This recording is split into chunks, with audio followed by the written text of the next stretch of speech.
Chaque jour, un film pour entrer dans l'esprit de Noël, qu'il soit au cœur de l'histoire ou simplement en trame de fond. Il y en a pour tous les goûts.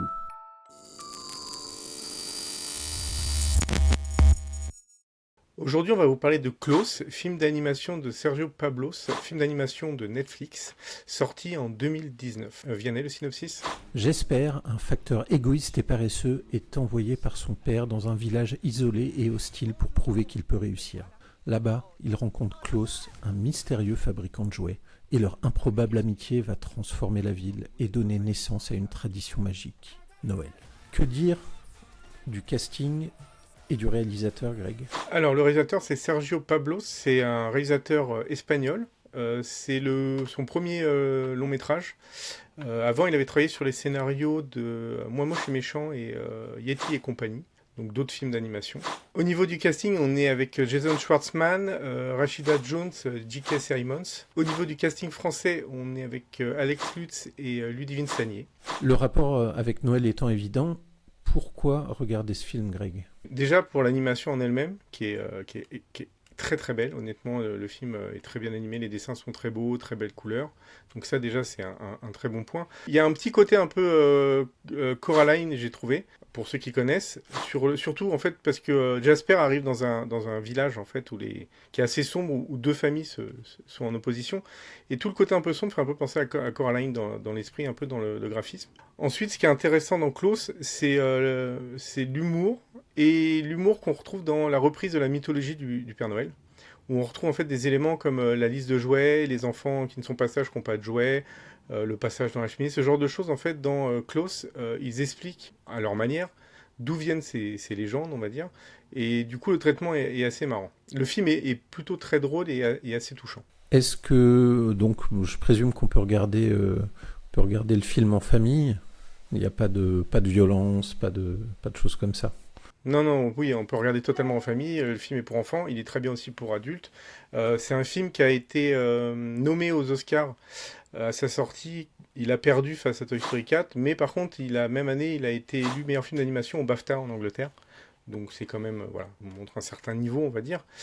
Le film est hyper intéressant, il reprend des thématiques de Noël. En ce qui concerne le personnage de Jasper, en fait, on retrouve un peu le type de personnage dont on a déjà parlé et dont on reparlera, c'est-à-dire le personnage un peu pas spécialement gentil. C'est pas que Jasper est méchant, mais c'est un personnage assez égoïste au début du dessin animé. Il est d'une famille riche, il a pas envie de travailler, il a pas envie de s'embêter et tout, et en fait, humainement, il est pas très proche des gens. Et donc, en fait, cette histoire va l'amener à s'ouvrir et à découvrir un peu les gens qui sont autour de lui, et sa capacité aussi à aimer et à aider les autres. Ce qu'on retrouve dans, par exemple, un chant de Noël de Dickens avec Scrooge, ou ce genre de choses dont on a déjà parlé, ou le Grinch, dont on a déjà parlé aussi. Voilà, donc ça, c'est une thématique qu'on trouve souvent chez Noël, des personnages un peu froids, un peu compliqués, qui grâce à la magie de Noël, du coup, s'ouvrent aux autres. Puis, faut noter que c'est quand même un film qui doit être apprécié beaucoup par les facteurs que l'on salue, smiley clin d'œil. C'est un truc de ouf parce que Jasper, il a tendance à vraiment déposer les colis. Il n'y a pas de passage. Ah oui. Non, vraiment, il va chez les gens, il donne les colis, quoi. D'accord, il n'y a pas de passage absent alors que tu es chez toi. Pas du tout, pas d'avis d'absence quand tu es chez toi. Ah, merde, c'est vraiment un conte de Noël. Ah bah c'est magie de Noël là pour le coup. Est-ce qu'il y a d'autres choses à rajouter ? Non, du coup je pense qu'on a dit l'essentiel pour pas spoiler non plus. Il faut aussi que les gens aient un intérêt à regarder le dessin animé. Mais c'est vraiment, il y a beaucoup de dessins animés sur Noël. C'est vraiment un des principaux à voir, je pense, parce qu'il est vraiment très beau. Il est assez intelligent. Et il y a cet esprit Noël sans que ça soit trop lourd, où on retrouve un peu... en fait, il recrée, comme je disais au départ, il recrée une mythologie autour du Père Noël et de Noël, en reprenant, bien sûr, les éléments qu'on connaît déjà. Et je trouve le scénario assez futé. Donc celui-ci, on vous le conseille si vous êtes passé à côté. Surtout que Netflix ne fait pas toujours que des bonnes choses. Mais là, pour le coup, ils ont vraiment sorti un très très très bon dessin animé pour Noël. C'est un beau cadeau de Noël de la part de Netflix. On les remercie. N'hésitez pas à nous dire en commentaire si vous avez vu Klaus et ce que vous en avez pensé. Et n'hésitez pas à liker la vidéo, vous abonner si ce n'est pas encore le cas. Et Greg, je te dis... bonne fin de journée et à demain pour le prochain film.